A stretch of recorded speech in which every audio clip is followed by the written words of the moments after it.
Merhaba örgü severler. Pembe Atölyem YouTube kanalıma hoş geldiniz. Bugünkü videomda sizlere çok güzel bir ve şık bir model anlatacağım. Kız bebeklerimiz için olan bu model 3 parça şeklinde yapılmakta. 2 ön parça ve arka parça olmak üzere. Modelim süpürge modeli. Alt taraftan başlıyoruz. Daha sonra yukarıya doğru kenardaki haroşa patımızla beraber ilerliyoruz. Sonrasında kesim çalışmalarıyla beraber yukarıya doğru tamamlıyoruz. Örgümüzde omuz kısmından karşılıklı olarak birleştirme çalışmasıyla beraber tamamlayacağız. Kesim çalışmalarını karşılıklı olarak şöyle gördüğünüz gibi hiçbir dikiş çalışması olmadan yapmış olacağım. Ense kesimlerini ve birleştirme çalışmalarını aynı sırada tamamlayacağız. Toplamda 2 yumak ip kullandım. Hatta ikinci yumaktan da biraz da kaldı. Ama projemizi tamamlamak için 2 yumak ip almanız gerekli. Orta kalınlıkta bir ip kullandım. Markası olmayan bir ipti. O yüzden sizler 100 gram 250 metre ölçüsündeki ipleri kullanabilirsiniz. Nako Elite, Alize Baby Best, Kartopu Baby One gibi ipleri kullanabilirsiniz. Şiş numaram 4 numara. Sizler yine elinizin sıkılığına ve gevşekliğine göre ayarlayabilirsiniz. Şiş numaranız ve ipinizin inceliği, kalınlığı, ölçüyü değiştirmekte. 2 adet ince düğme kullandım. Sizler eğer daha fazla düğme kullanmak istiyorsanız aşağı doğru düğme iliklerinizi aynı eşit aralıklarla açabilirsiniz. 1-1,5 yaş ölçüsünde oldu yeleğim. Şu genişlik olarak haroşa bölümünden kol altından ölçtüğümüzde 29 santim. Boy kısmı en yüksekten omuz kısmından dip kısma kadar 32 santim ve kol bölümümüzde 11 santim olacak şekilde oldu.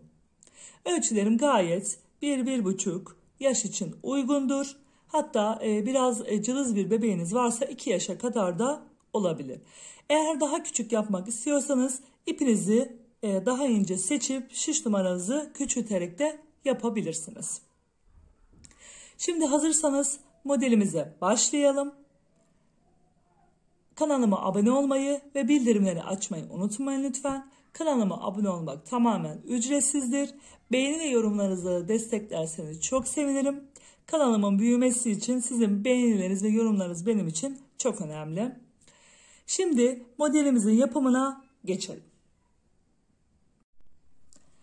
Yeleğimize sol ön tarafımızla başlıyoruz. 4 numaralı şişimize 47 ilmeğimizi atıyoruz. İpimiz orta kalınlıkta bir ip. Sizler de Nako Elite, Alize Baby Best gibi ipleri tercih ederek örebilirsiniz. Şimdi ilk başta 2 ilmek haroşa ile başlayacağız. Daha sonra süpürge modelimizi kuracağız ve 2 süpürge modelimiz arasında 1 ilmek haroşa olacak ve sonda da yine patımız için 6 ilmek haroşamız olacak. Şimdi başlangıçta ilmeklerimizi attıktan sonra 2 ilmeğimi haroşa olarak örüyorum. Bir doluyorum. Süpürge modelim için ilk düz ilmeğimi örüyorum. 1 düz ilmek, 2 ters ilmek.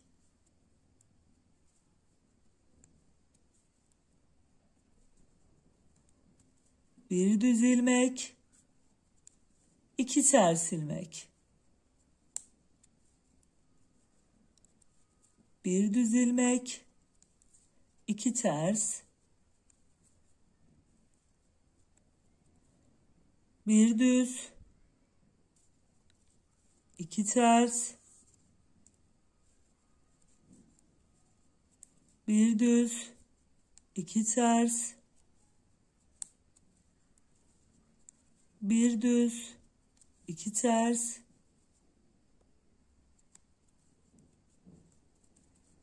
Bir düz.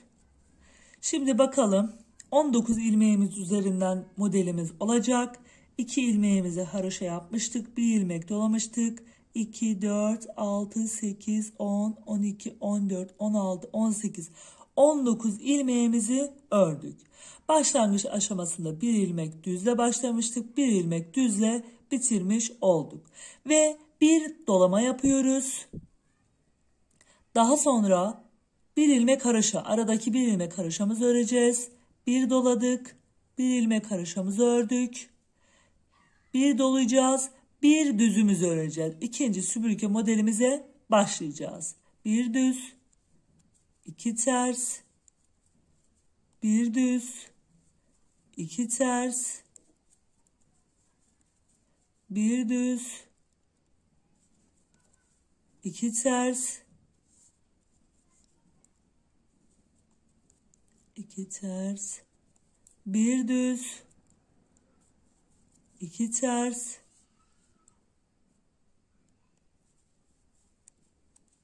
iki ters, bir düz, iki ters, bir düz, iki ters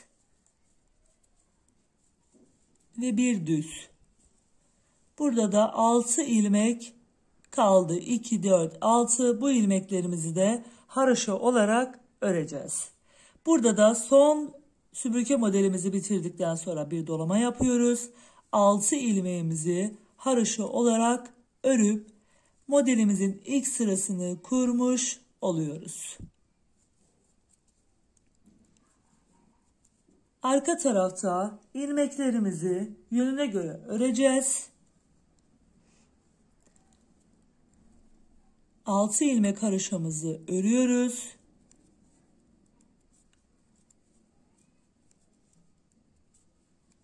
Altı ilmek haroşamızı ördük.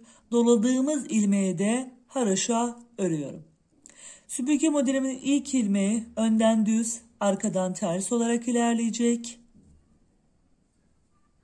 İki ters ördüğüm ilmek de arkadan düz olarak ilerleyecek. Yani arka tarafa geçtiğimizde modelimizi bir ters, iki düz olarak öreceğiz. İki düz, bir ters, bir ters, iki düz, bir ters, iki düz, bir ters, iki düz, bir ters, iki düz, bir ters. 19 ilmeğimizi bir ters, iki düz olarak arka tarafta ördüm. Dolama ilmeğime geldim. Doladığım ilmeğe haroşa örüyorum bir ilmek. Ortadaki bir ilmeğimizi de yine haroşa örüyoruz. İkinci süpürge modelimize başlangıç aşamasında bir dolamıştık. Onu da yine doladığımız ilmeğe haroşa örüyoruz.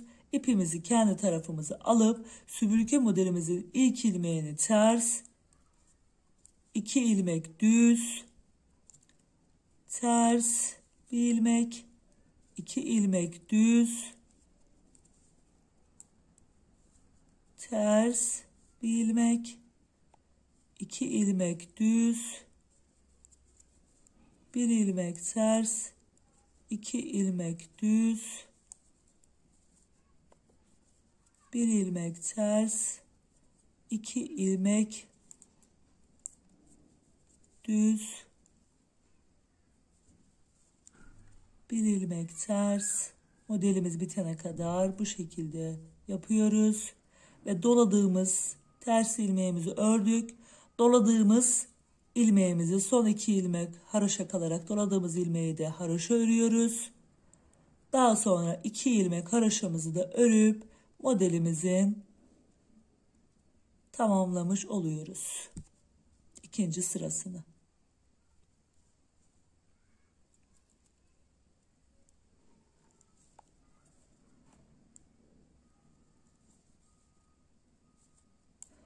Böylelikle sıramızı tamamladık. Şimdi ön yüze tekrardan geldik. Modelimizin ikinci sırasını başlayacağız. Şimdi kenarda arttırdığımız doladığımız ilmekle beraber 3 ilmek haroşamız oldu. 3 ilmeğimizi haroşa olarak ördüm. Bir doluyorum, bir ilmek düz örüyorum. 2 ters, bir düz, iki ters, bir düz, iki ters, bir düz, iki ters, bir düz, iki ters,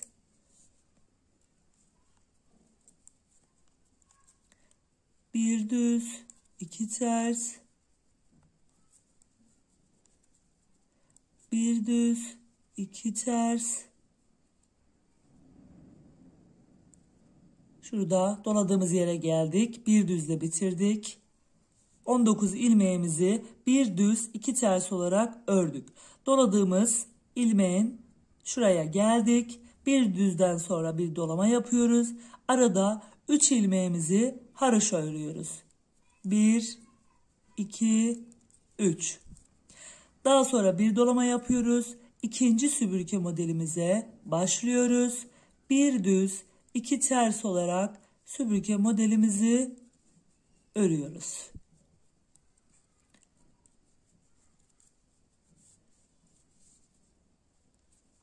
Bir düz, iki ters olarak 19 ilmeğimizi örüyoruz. Bir düz, iki ters, bir düz, iki ters,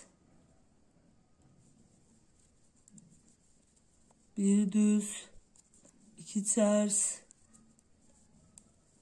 bir düz, bir düz ilmekle bitirdik ve yine burada 6 ilmeğimiz vardı. 6 ilmeğimizi ne yaptık? Haroşa ilmeğimizle beraber doladığımız ilmekle 7 ilmeğimiz oldu. Dolıyoruz ilmeğimizi. 7 ilmeğimizi haroşa olarak örüyoruz.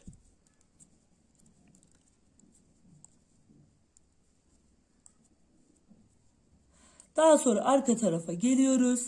Arka tarafta ilmeklerimizi yönüne göre örüyorduk. 7 ilmek haroşamızı örüyoruz.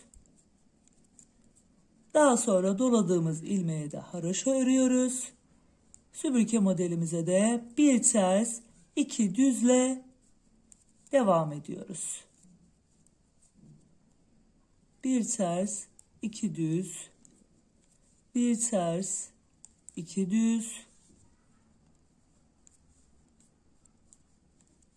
bir ters, iki düz,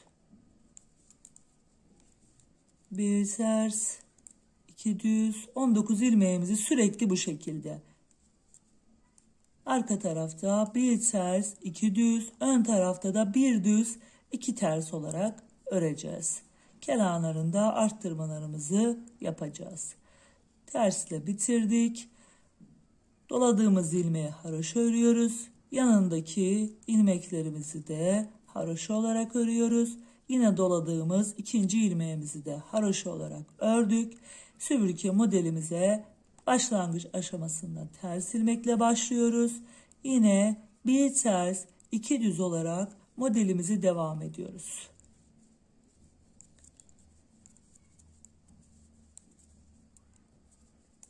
Bir ters, iki düz, bir ters, iki düz, bir ters, iki düz, bir ters, iki düz,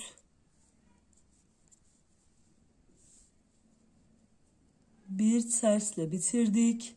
Burada da doladığımız ilmeğimizi haroşa ve son 3 ilmeğimizi de haroşa olarak tamamlıyoruz. Daha sonra ön yüze geliyoruz. Ön yüzde kenardaki ilmeklerimizi haroşa. Daha sonra süpürge modelimize başlangıç aşamasında bir dolama yapacağız. Bir ilmek düzümüzü öreceğiz. 2 ilmek tersimizi öreceğiz. Bir ilmek düz, 2 ilmek ters. Bir ilmek düz, 2 ilmek ters. Bir ilmek düz, 2 ilmek ters.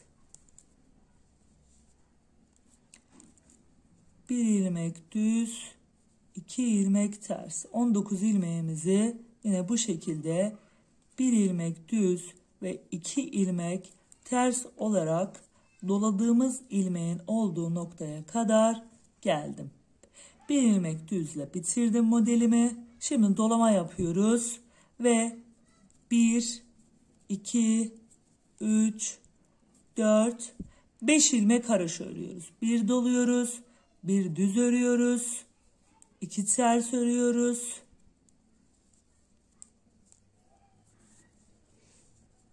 1 düz, 2 ters, 1 düz, 2 ters,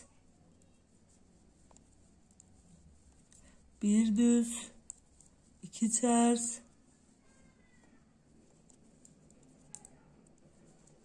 1 düz, 2 ters,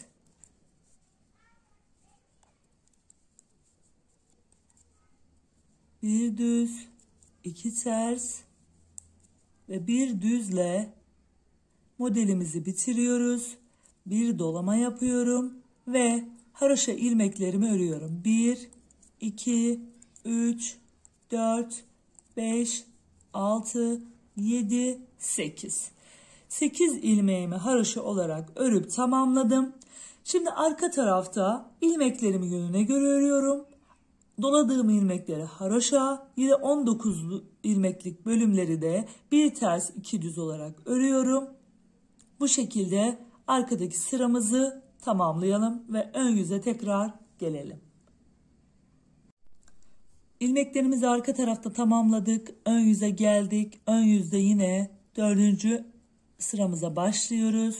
İlmeklerimizi, kenar ilmeklerimizi haroşa olarak örüyoruz ve toplamda 2 ilmekle başladığımız ilmek sayısı şu an 5 ilmek oldu. 5 ilmeğimi ördüm. 1 ilmek doladım. 1 düz, 2 ters, 1 düz, 2 ters, 1 düz, 2 ters olmak üzere 19 ilmeklik modelimin ilmeklerini yönüne göre örüyorum.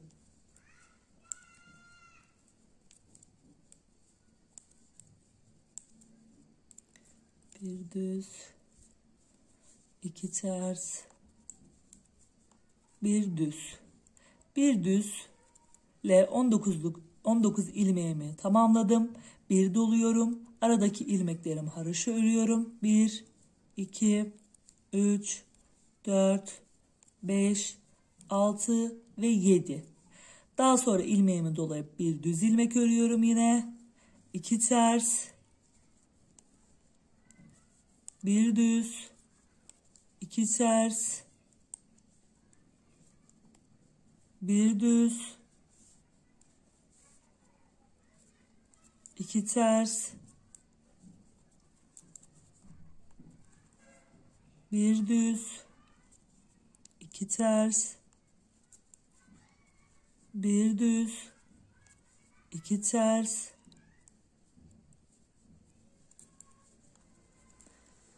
1 düz, 2 ters, 1 düz, 2 ters. Şimdi dolama yaptığımız yere geldik. Bir düzle bitirdik. 2 tersle daha devam etmiyoruz. Kızımı aldım gidiyorum. 19 ilmeklik bölümü ördüm. Bir düz 2 ters olarak dolama yaptığım yere geldim. 2, 4, 6, 8, 9 ilmeğimiz burada oldu. Bir doluyoruz. 9 ilmek haroşamızı örüyoruz. 4. model sıramın ön yüzünü de bu şekilde tamamlamış oldum. Arka tarafta yine ilmeklerimi yönüne göre örüyorum. Doladığımız ilmekleri de haroşa olarak örüp sıramızın tamamlıyorum. 5. model sıramızın 5. sırasına geliyorum. Modelimin 5. sırasına geldim. 5. sırasında yine ilmeklerimi kenardan haroşa ilmeklerle örüyorum. 1, 2, 3, 4, 5, 6 ilmek haroşamız oldu. Bir ilmek doluyorum. Bir ilmek düzümü örüyorum. İpimi kendi tarafıma alıyorum. Ters ilmeklerin ikisini bir örüyorum. Bir ilmek düz örüyorum. Ters ilmeklerin ikisini bir örüyorum. Tek ilmeğe düşürüyorum. Bir düz örüyorum. Ters ilmeklerin ikisini bir örüyorum. Bir düz örüyorum. Ters ilmeklerin ikisini bir örüyorum. Bir düz örüyorum. Ters ilmeklerin ikisini bir örüyorum. Bir düz örüyorum. Ters ilmeklerin ikisini bir örüyorum. Şöyle. Daha sonra bir düz ilmek örüyorum.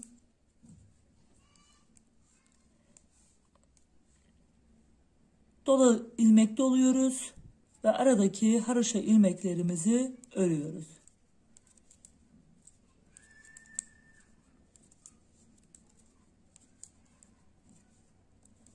Toplamda 9 ilmek haroşamız olmuş oldu. Artırma ilmeklerimizle yine bir doluyorum, bir düz örüyorum. Daha sonra ipimi kendi tarafıma alıyorum. 2 ilmeğimi bir örüyorum. Bir doluyorum. 2 ilmeğimi bir örüyorum. Bir doluyorum. 2 ilmeğimi bir örüyorum. Bir doluyorum. Bir düz örüyorum. Çok pardon, şurada bir doluyorum, sürekli söyledim. Örerken bazen aklımız karışabiliyor. Bir düz ördüm. 2 ilmeği bir kestim. Bir düz ördüm. 2 ilmeği bir kestim. Yine bir düz örüp 2 ilmeği bir örüp kesim işlemlerimi yaptım. Yani bir düz bir ters ilmeğimiz kalmış oldu. Bir düz ördüm. En sonda 2 ilmeğimi bir örüyorum. Bir düz. 2 ilmeğimi bir örüyorum. Kesim işlemi yapmış oluyoruz. Bir düz örüyorum. 2 ilmeğimi bir örüyorum. Aralardaki ters ilmeklerimizi tek ilmeğe düşürmüş oluyoruz ve bir düzle modelimizi bitiriyoruz. Bir doluyoruz. Kenardaki haroşa ilmeklerimizi örüp sıramı tamamlamış oluyorum. Aradaki ters ilmeklerimizi bir ilmek olarak düşürdük. Yani bir düz, bir ters olarak kalmış oldu. Şimdi arka tarafa geçiyoruz. Arka tarafta kenar ilmeklerimizi yine haroşa örüyoruz. 3, 4, 5, 6, 7, 8, 9, 10. Doladığımız ilmeği de haroşa örüyoruz. Doladığım ilmeği de haroşa ördükten sonra bir ters örüyorum. Bir düz. Bir ters. Bir düz. Bir ters. Bir düz. Bir ters. Bir düz. Bir ters. Bir düz.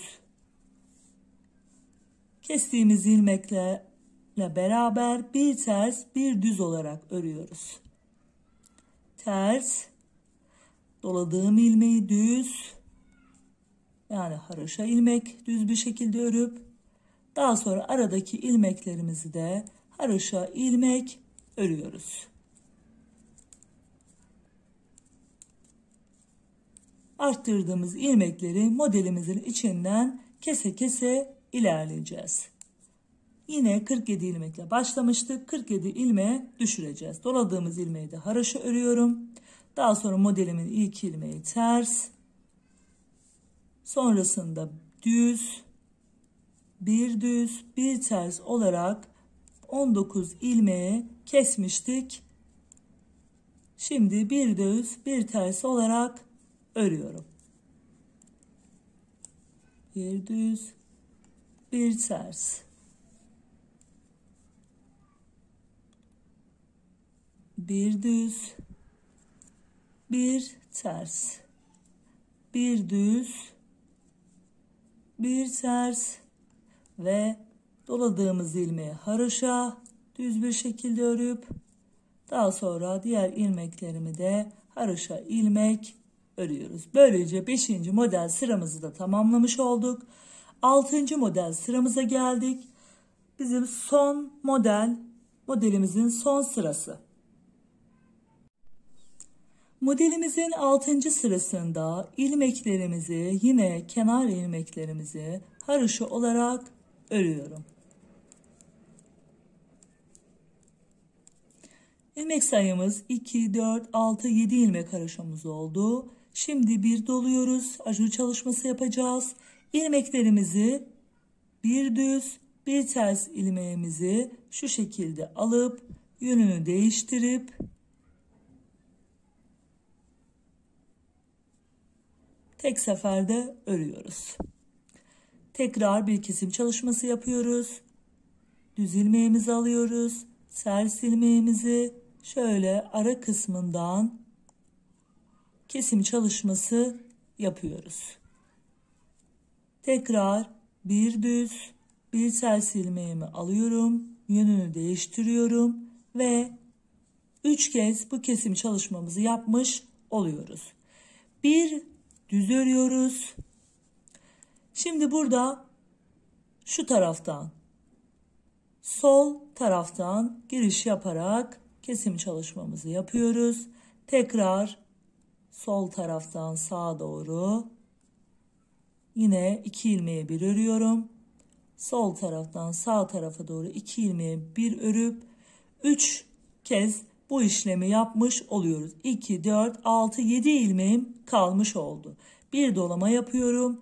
Aradaki haroşa ilmeklerimi örüyorum. İkinci süpürge modelime kadar aradaki ilmeklerimi haroşa olarak örüyorum. Bir dolama yapıyoruz. Yine tekrar burada da bir kesim çalışması yapacağız. Yine ilk düz ilmeğimle ters ilmeğimin yönünü değiştiriyorum.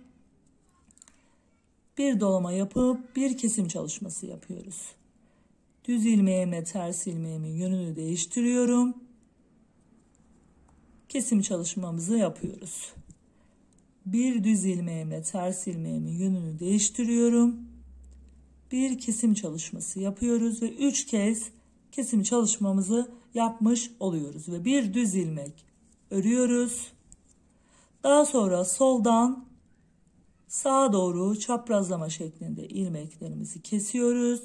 Bu işlemimizi de 3 kez yaptıktan sonra ilmeklerimi 7 ilmeğe düşürmüş oluyoruz. Bir dolama yapıyoruz. Haroşa ilmeklerimi örüyorum. 1, 2, 3, 4, 5, 6, 7, 8, 9, 10, 11.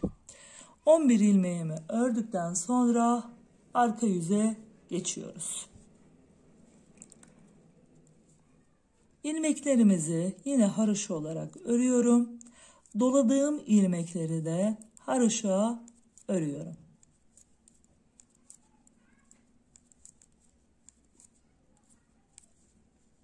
Doladığım ilmeği de haroşa ördüm.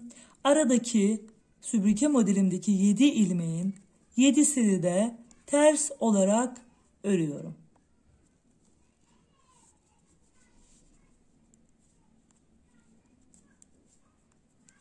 Yedi ilmeğimi de ters olarak ördüm. Dolama ilmeğim haroşa, ortadaki diğer ilmeklerde haroşa olarak örüyorum.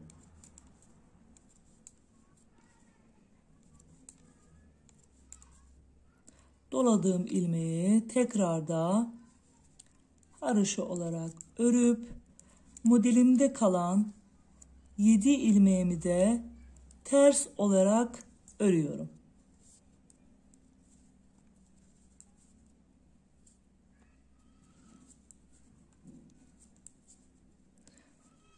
Modelimdeki 7 ilmeğin ters olarak ördüm.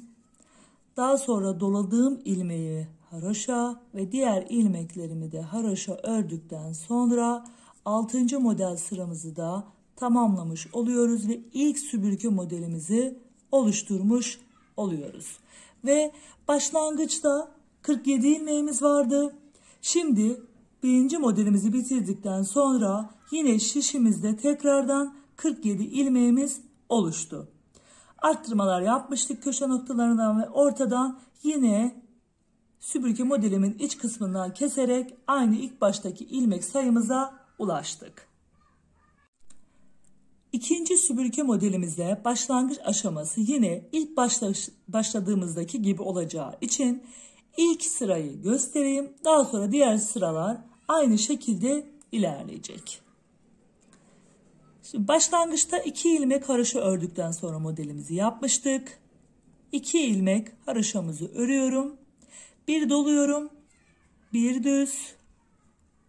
2 ters. 1 düz. 2 ters. 1 düz. 2 ters. 1 düz, 2 ters, 1 düz, 2 ters, 1 düz. Şimdi sayalım hemen. 2 ilmeğimi haroşa olarak ördüm. 1 doladım. 2, 4, 6, 8, 10, 12, 14, 16. 16 ilmeğim oldu. 2 ters ve 1 düz. 19 ilmeğimizi yine aynı şekilde 1 düz 2 ters olarak kurdum. Bir dolama yapacağız. Gördüğünüz gibi bu baştaki yaptığımız ilk bir haroşanın yanındaki dolamada yine aynı noktaya gelmiş oldu. Bir doluyorum. Bir doluyorum. Bir ilmek haroşamı örüyorum. Bir doluyorum ve bir düz 2 ters olarak modelimi tekrardan kurmaya başlıyorum. Bir düz, en son 2 ters, 19 ilmeğimi bir düz 2 ters olarak kuruyorum. Hep modelimiz bu şekilde ilerleyecek. 2 ters, 1 düz, 2 ters, 1 düz, 2 ters, 1 düz. Bu tarafta da 6 ilmek haroşa kala bir dolama yapmıştık. 2, 4, 6 ilmeğimiz kaldı. Bir dolama yapıyoruz ve 6 ilmek haroşamızı örüyoruz. Arka tarafta da yine ilmeklerimi yönlerine göre örüyorum. Bu sırayı da gösterelim. Sonrasında hep aynı şekilde ilerleyeceği için tekrar modeli göstermeye gerek yok. O yüzden ilk sırayı bir tamamlayalım. Ördüm 6 ilmek haroşamı, 1 ilmek doladığım ilmeği haroşa ördüm. 1 ters, 2 düz, 1 ters, 2 düz, 1 ters, 2 düz, 1 ters, 2 düz, 1 ters, 2 düz, 2 düz ve 1 ters. Daha sonra 2 düz, 1 ters ile 19 ilmeğimi tamamlamış oldum.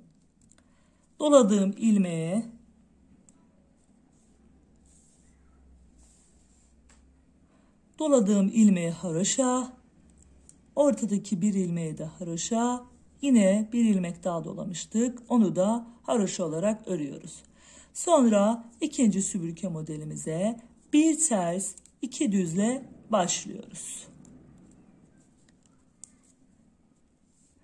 Mantık hep aynı şekilde ilerleyecek. Modelimizi bitireceğiz, tekrar kuracağız. Bitireceğiz, tekrar kuracağız. Ters, iki düz, ters, iki düz, bir ters, iki düz ve bir tersle modelimi sonlandıracağım. Burada 2 ilmek haroşamız kaldı ve 1 ilmek de doladığımız ilmek. 1 ilmek doluyorum haroşa olarak, 2 ilmek haroşamı da örüyorum. Bu şekilde ikinci modelimin de kurulumunu yapmış oldum. Bu şekilde 4 sıra ördükten sonra 5. ve 6. sırada kesim işlemlerimizi yapıp yine ilmeklerimizi 47 ilmeğe indiriyoruz. Daha sonra tekrar 3. modeli kuruyoruz. Bu şekilde süpürge modelimize ilerleyelim. Daha sonrasında size kaç adet model yaptığımı söyleyeceğim. Sonra birkaç sıra haroşa ördükten sonra kol altı kesimimize geleceğiz. Yeleğimizin modeline devam ettirdik ve toplamda 1, 2, 3, 4, 5 adet modelimizi yaptık. Ve en sonki 5. modelimizin son 6. sırasında önden ilmeklerimizi kestik. Şu ortadan düz ilmeklerimizi oluşturduk ve kenarda da yine ilmek dolamamızı yaptık, ajur kısımlarımızı. Her iki tarafta da bu işlemin aynısını yaptık ve sıra sonuna geldik.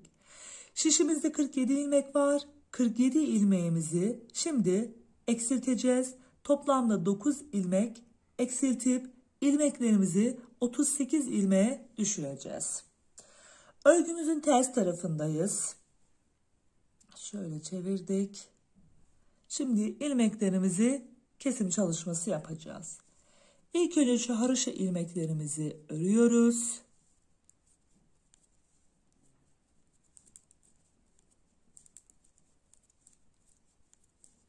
Şöyle haroşa ilmeklerimizi örüyoruz. Şimdi doladığımız ilmekten 2 ilmek öncesi. Burada da ördüğümüz ilmek sayısı 2, 4, 6, 8, 9. 9 ilmek haroşamızı ördük. Dolamadan 2 ilmek önceki haroşa ilmeklerimizi kesiyoruz. Şöyle kestik. Bu birinci kesimimiz. Daha sonra doladığımız ilmekle yanındaki ilmeği de bir örüyoruz ve kesmiş oluyoruz. 2. Aradaki ilmeklerimizi düz örüyoruz.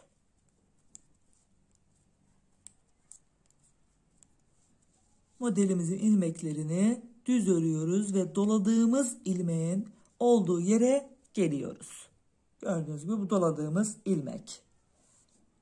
Şimdi yanındaki ile beraber ikisini bir kesiyorum. 3. Yanındaki ile beraber kesiyorum haroşa ortadaki ilmeklerimizi. 4. Yanındaki ile beraber kesiyorum. 5. Yanındaki ile beraber kesiyorum. 6. Yanındaki ile beraber kesiyorum. 7. Yanındaki ile beraber kesiyorum. 8. Şöyle ikisini bir ve doladığımız ilmek kısmına geldik ve yanındaki ile beraber kesim çalışmamızı yapıyoruz. Daha sonra sıra sonuna kadar ilmeklerimi düz bir şekilde örüyorum.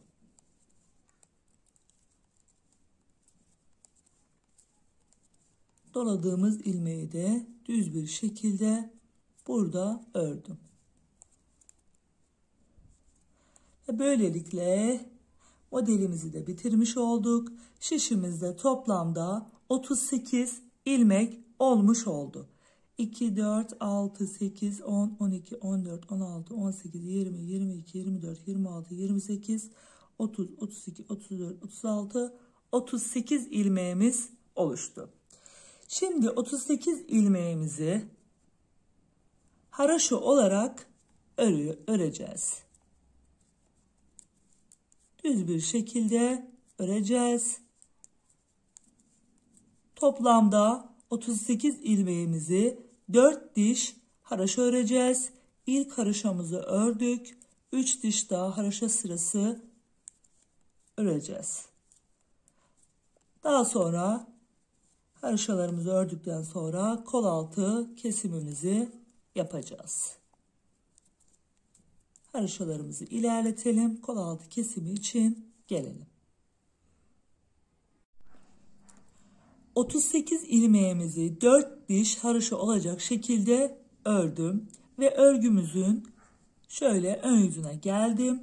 6 ilmeklik olan patımızın olduğu bölüm burası ve kol altından kesim çalışması yapacağız.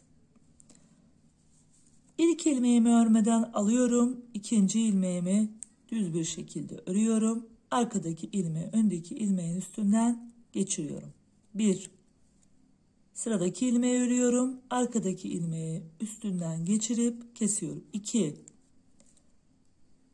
3. 4. 5. 6.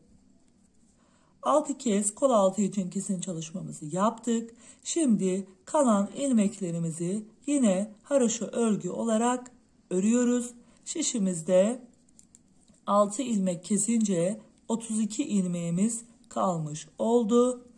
32 ilmeğimizi yukarıya doğru haraşolarla ilerleteceğiz. Daha sonra yaka tarafında bir kesim çalışmamız olacak. İlmeklerimizi tamamlayalım. Bu şekilde sıra sayımızı en sonda sizlere kaç sıra ördüğümü söyleyeceğim. Ben biraz ilerletip bakayım kaç sıra ördüğümü sizlerle de paylaşacağım. Sıramı tamamladım. Bu şekilde arka tarafa da yine 32 ilmeğimizi haraşo olarak örmeye devam edelim.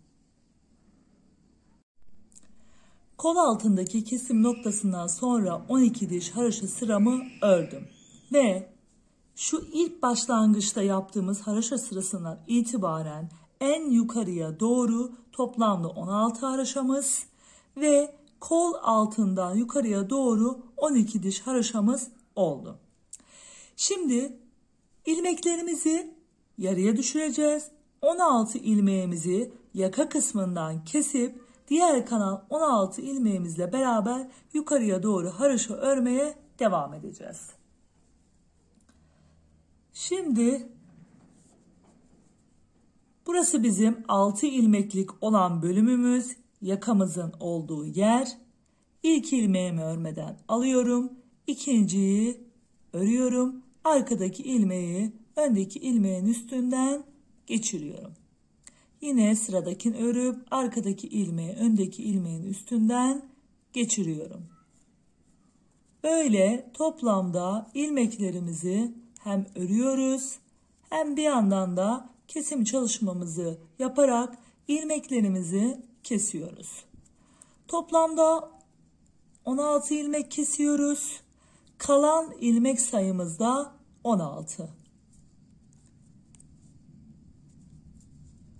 Şimdi keselim.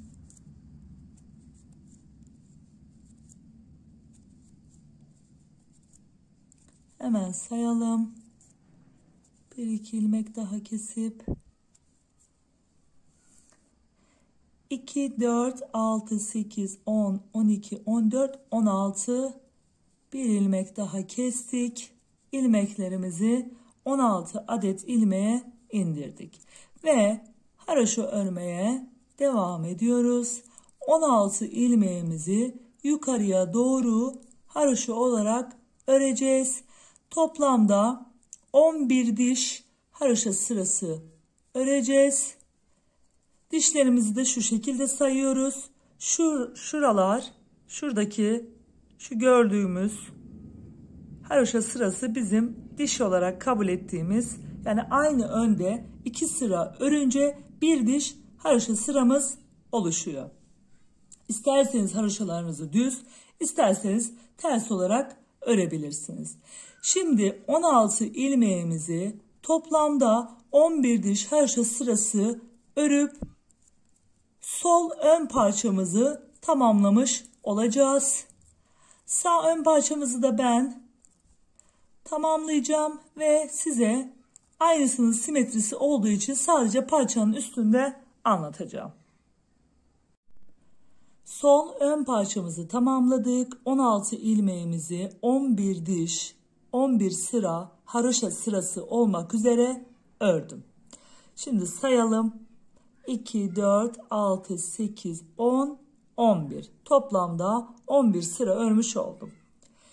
Şişimde beklettim ilmeklerimi. Bir ilmek tutucuya da geçirebilirsiniz. Ve diğer parçamı da ben ördüm, tamamladım. Şöyle ikisi üst üste gelecek şekilde. Burada düğme ilikleri de açtım. Şimdi başlangıç aşamasında şöyle sol ön parçamızı başlangıç aşamasında 2 ilmek haroşadan sonra yapıyorduk. Burayı pattan başlayacağımız için sağ parçamız olduğu için 6 ilmek haroşadan sonra 1 ilmek dolayıp bir düz 2 tel şeklinde süpürge modelimizi kuruyoruz. Orta kısım yine aynı ve 2 ilmek haroşa ile bitiriyoruz. Şurası 2 ilmek haroşa ile bitiyor. Daha sonra modelimiz yine aynı şekilde arttırmalarla ve eksiltmelerle devam ediyor. Birinci süpürge modelimizi bittikten sonra ikinciye de aynı 6 ilmek haroşadan sonra başlıyoruz. Hep böyle devam ediyor. Ve toplamda yine 5 adet modelimizi yapıyoruz. Daha sonra eksiltmelerimizi aynı diğer modelde, diğer tarafta olduğu gibi eksiltiyoruz. 38 ilmeğe düşürüyoruz. Sonrasında 4 diş haroşa sırası örüyoruz. 4 diş haroşa sırası örerken düğme iliklerimizi şu modelimizden sonra 3 diş haroşa sırası sonrasında yapıyoruz. 4 ilmek örüyoruz, 1 doluyoruz, 2 ilmeği bir keserek düğme iliğimizi yapıyoruz. 4 diş haroşa sonrasında kol altı kesimimizi yapıyoruz. Aynı diğer tarafta olduğu gibi 6 ilmeğimizi kestikten sonra geri kalan ilmeklerimizi yaka kesimine kadar örüyoruz. 2 düğme iliği arasında 2, 4, 6, 8, 10 diş haroşa sırası yapıyoruz.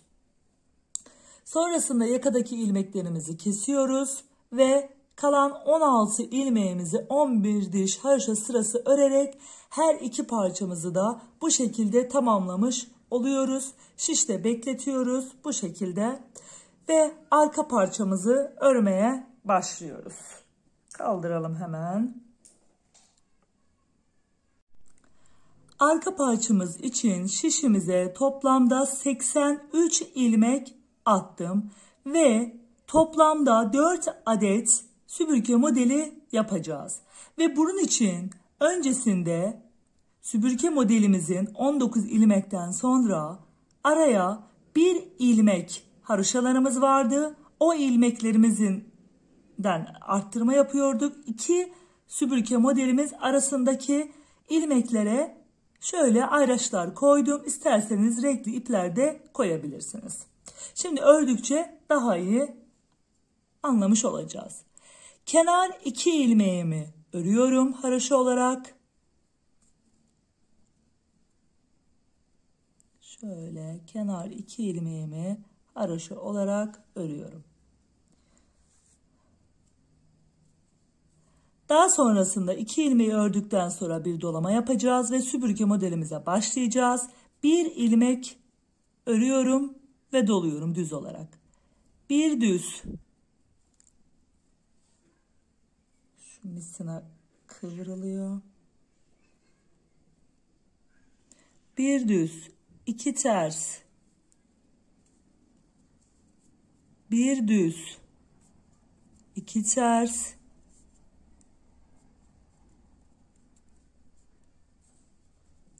bir düz, iki ters,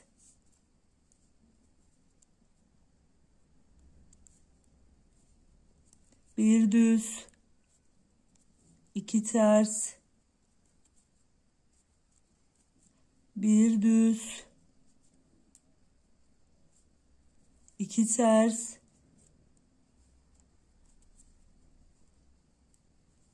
bir düz,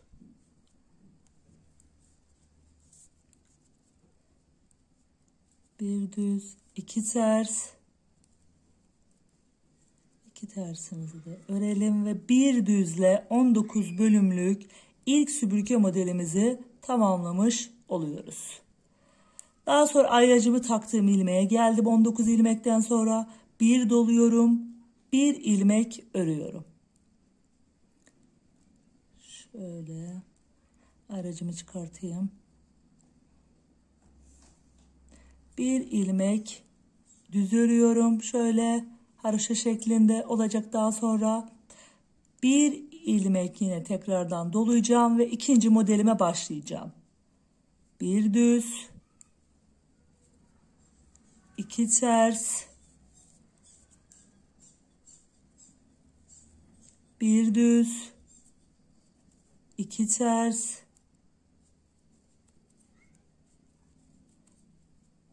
bir düz,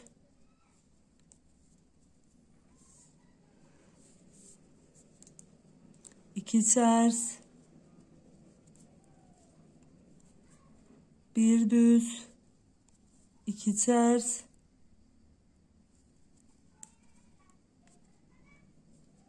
bir düz, iki ters,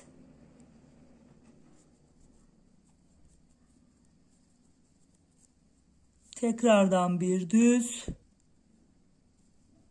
iki ters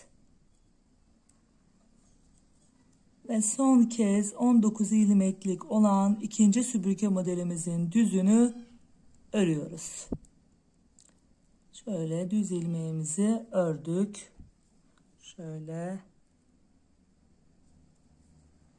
Daha sonra ayracımızı çıkartalım. Bir ilmek haroşa olacak arada. O ilmeğimizi de ilmeğimizden önce bir dolama yapıyoruz. Bir ilmek örüyoruz. Bir dolama yapıyoruz ve üçüncü süpürge modelimiz için ilmeğimizi düz örüyoruz. İki süpürge modelindeki ilmeklerimiz dolama yaptığımız ilmekler de dahil haroşa olarak öreceğiz. Bir düzden sonra yine iki ters, bir düz, iki ters, bir düz, iki ters,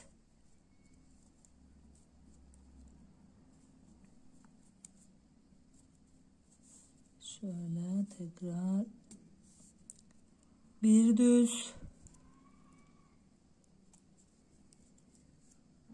iki ters, bir düz, iki ters,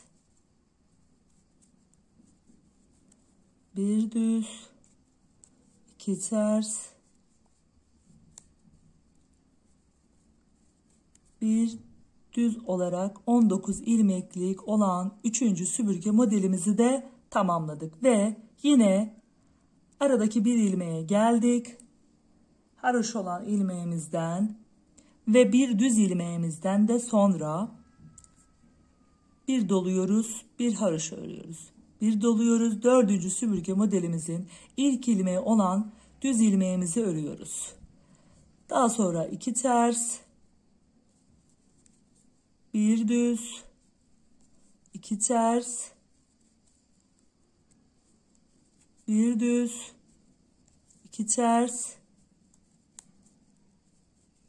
bir düz, iki ters,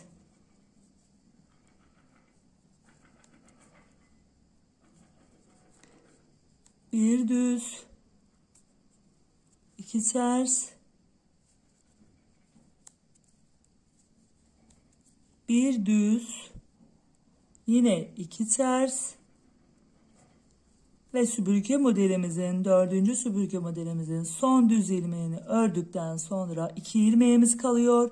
Bir dolama işlemi yaptıktan sonra 2 adet haroşa ilmeğimizi örüyoruz. Böylelikle başlangıç noktasındaki 83 ilmeğimize 4 adet süpürge modelimizi kurup tamamladım. Bu şekilde devam edeceğiz. Aynı ön tarafta olduğumuz gibi doladığımız ilmekleri haroşa olarak öreceğiz. Kenarda 2 ilmek haroşalarımız var. Daha sonra artarak devam edeceğiz.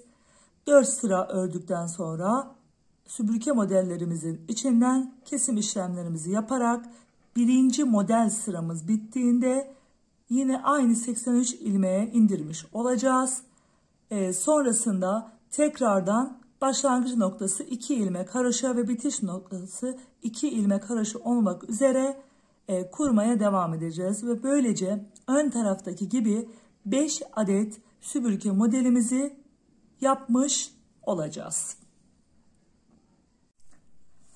Arkadaki modelimizi devam ettirdik. Toplamda yan yana genişlik olarak 4 adet süpürge modelimiz ve yukarıya doğru da 5 adet süpürge modelimi tamamladım. Ve şurada en sonki 5. modelimin son sırasında kesimlerimi yapıp buradaki 7 ilmeğimi düz olarak hem ördüm hem kestim. Yine dolamalarımı yaptım ve arka tarafa geldim. Şimdi arka tarafta haroşa örmeye başlayacağız. Bütün ilmeklerimizi düz bir şekilde ama bir yandan da kesim işlemi yapacağız. Şişimizde 83 ilmek var. 23 ilmek keseceğiz ve ilmeklerimizi 60 ilmeğe düşüreceğiz.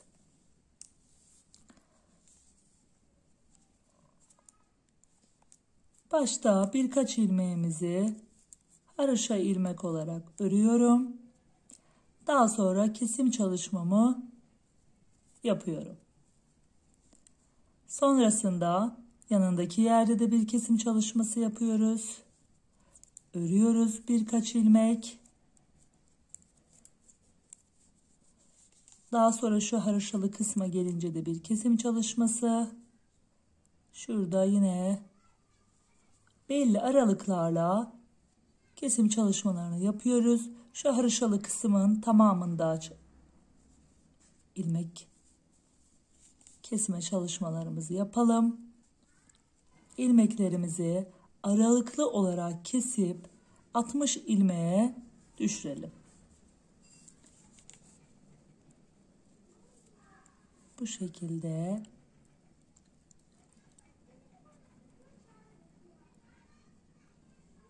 aradaki haroşa ilmeklerimizi kestik.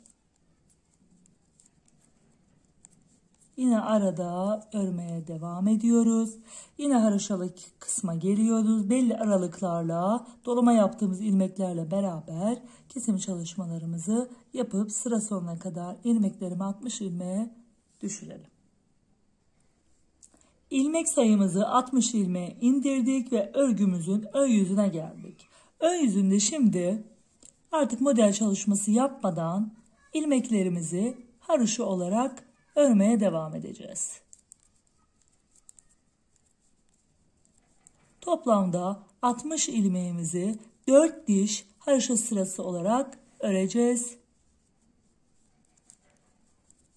Sonra yine kol altından kesim çalışmalarımız olacak. Bu şekilde ilk sırasını ördüm haroşamın. 4 dişe tamamlayalım. 4 diş haroşa sıramızı ördük. Gördüğünüz gibi 1, 2, 3, 4. Daha sonra ön yüzden 4 diş haroşa sıramı yaptıktan sonra örüp geldim ve arka taraftayım. Şu an hem 5. diş haroşa sıramı öreceğim hem de ilmek kesimi yapacağız kol altından. Toplamda 5 ilmek keseceğiz. Bir ilmeği örmeden aldım. İkinciyi ördüm. Arkadaki ilmeği öndeki ilmeğin üstünden atlattım. 1, 2, 3, 4, 5. Sonra 5 ilmek kestikten sonra sıra sonuna kadar örüyoruz haroşa ilmeklerimizi yine. Tekrar orada da kol altında 5 ilmek kesim çalışması yapıyoruz.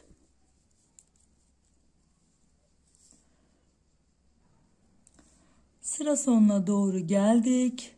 Sıra sonunda ilmeklerimizi tamamladık ve örgümüzün ön yüzüne geldik. Ön yüzünde burada da yine ilk 5 ilmeğimizi keseceğiz. Hem öreceğiz hem ilmeklerimizi kesim çalışması yapacağız. 1, 2, 3, 4 ve 5. 5 adet ilmeğimizi kol altından kestik her iki taraftan ve toplamda 60 ilmeğimiz vardı şişimizde. Şu an 50 ilmeğimiz kaldı. Bu 50 ilmeğimizi yukarıya doğru haroşa olarak örmeye devam edeceğiz.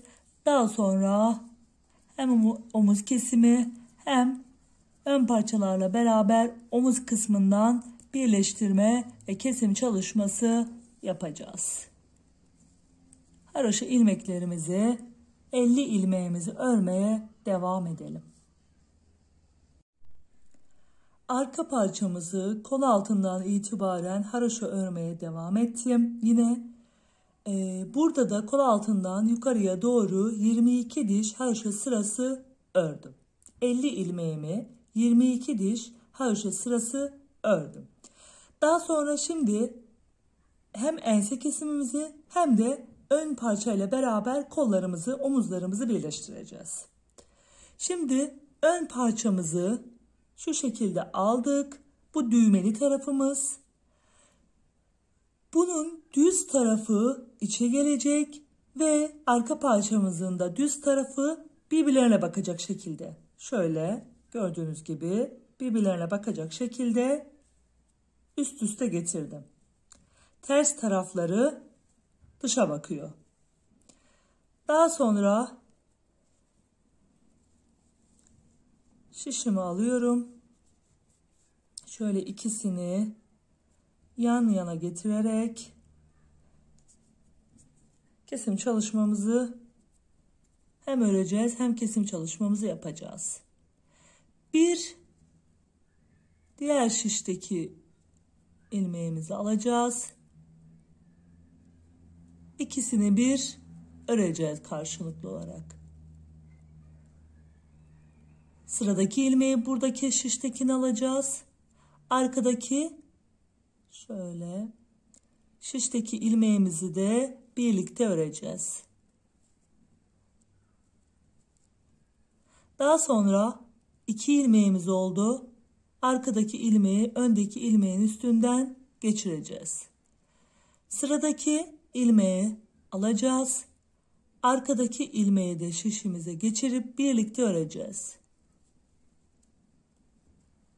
Arkadaki ilmeği öndeki ilmeğin üstünden geçireceğiz. Sıradaki ilmeği şişimize alacağız karşılıklı olarak. Bir önden bir arkadan öreceğiz. Arkadaki ilmeği öndeki ilmeğin üstünden geçireceğiz. Sıradaki ilmeği alacağız karşılıklı olarak. Arkadaki ilmeği öndeki ilmeğin üstünden atlatıp şu şekilde kesim çalışmamızı yapacağız. Yine tekrar sıradaki ilmeklerimi ördüm. Arkadaki ilmeği öndeki ilmeğin üstünden geçirdim. Ön parçamızda 16 ilmeğimiz vardı. 16 ilmeğimiz bitene kadar bunu tamamlayacağız. Sıradaki ilmeği öreceğiz. Bir diğer bu üstteki şişten bir arkadaki şişten öreceğiz ve keseceğiz. Öreceğiz. ve keseceğiz.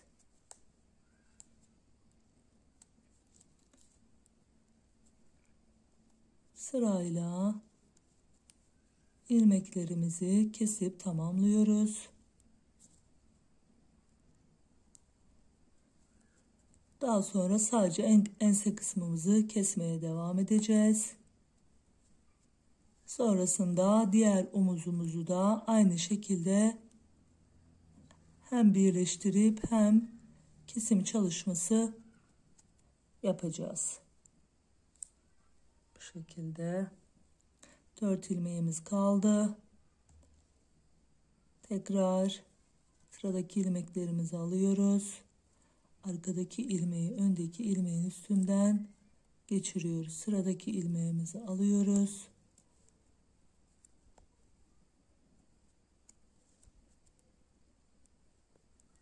İsterseniz bu şekilde de yapmak istemezseniz ilmeklerimizin tamamını kapattıktan sonra da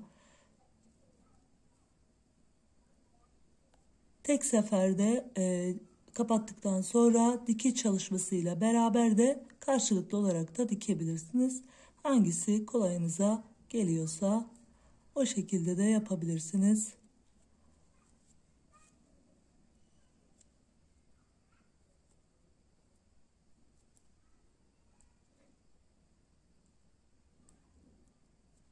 Şöyle.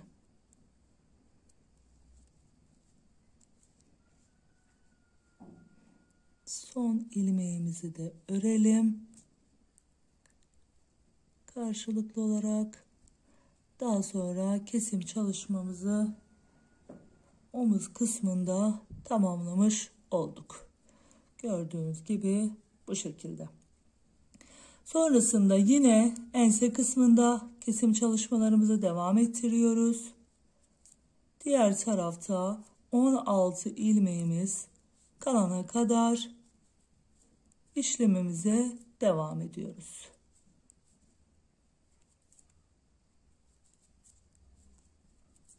Kesim çalışmalarımızı sıradaki ilmeğe örüp arkadaki ilmeği üstünden geçirerek örerek kesim tekniğiyle beraber ilmeklerimizi kapatıyoruz.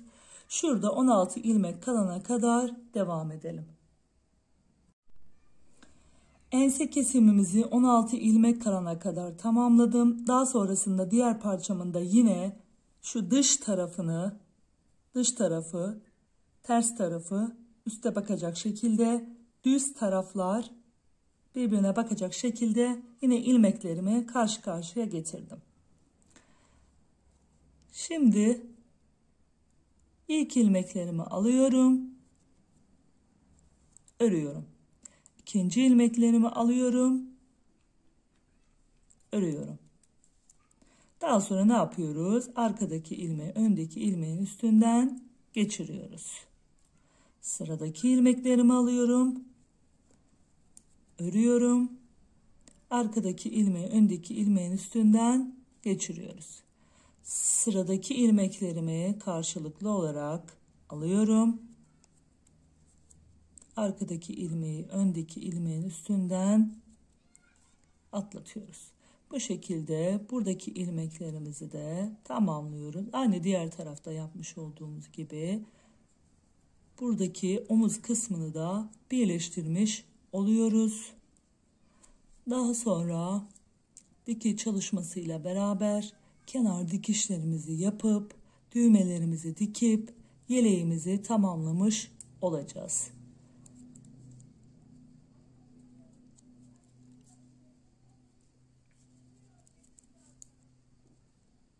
İlmeklerimizi bu şekilde tamamlamaya devam edelim. Karşılıklı olarak örüp arkadaki ilmeği üstündeki ilmeğin üstünden atlatmalı bir şekilde kesimimizi yapalım. Omuz için çalışmalarımızı tamamladıktan sonra şimdi ters taraflarımız üste gelmişti. Düz taraflarını çevirdiğimizde yeleğimizi gördüğünüz gibi şöyle düz bir şekilde bu şekilde olmuş oluyor. Şöyle gayet şık bir yeleğimiz olmuş oluyor. Şimdi dikiş çalışmasını yapalım. Dikiş çalışması için şöyle en dip kenar bölümünden ipimiz biraz fazlaca bırakmıştık. Bırakmasanız da daha sonradan da ip takarak da yapabilirsiniz. Şöyle şu şekilde iğnemizi geçirdikten sonra en dip kısmındaki haroşa kenarlarından şöyle karşılıklı olarak dikeceğiz. Yine aynı yere bir kere daha sabitleyelim.